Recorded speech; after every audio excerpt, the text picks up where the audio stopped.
Kasus prostitusi online yang menyeret artis berinisial Tak kembali mencuat.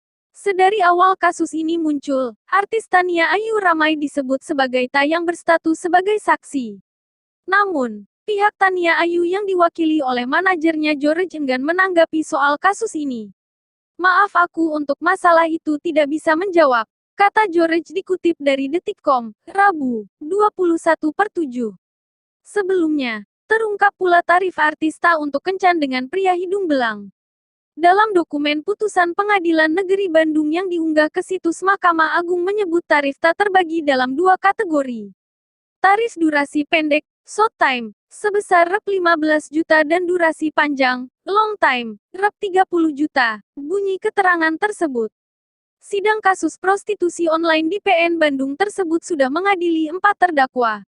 Mereka yakni A alias Nuki, RJ alias Mau, MR alias Alona dan VD alias Jennifer. A dan RJ berperan sebagai pengunggah foto artis di sebuah situs. Sedangkan MR dan VD berperan mencari wanita untuk pria hidung belang. 4 orang pelaku yang terlibat praktik itu divonis 6 bulan hingga 10 bulan bui. Dalam putusannya, majelis hakim menyebut keempatnya terbukti bersalah sesuai pasal 45 ayat 1. Jo pasal 27 ayat 1 UU RI nomor 19 tahun 2016 tentang perubahan atas UU RI No. 11 tahun 2008 tentang IT dan Undang-Undang nomor 8 tahun 1981 tentang acara hukum pidana.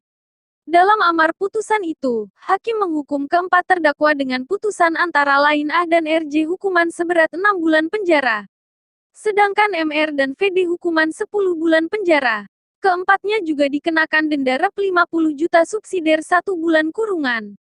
Selain Ta, terungkap juga tarif wanita lainnya seperti perempuan berinisial VA yang tarif durasi pendek Rp4 juta hingga Rp6 juta. Lalu, ada pula perempuan berinisial AI dengan tarif durasi pendek Rp10 juta dan durasi panjang Rp20 juta.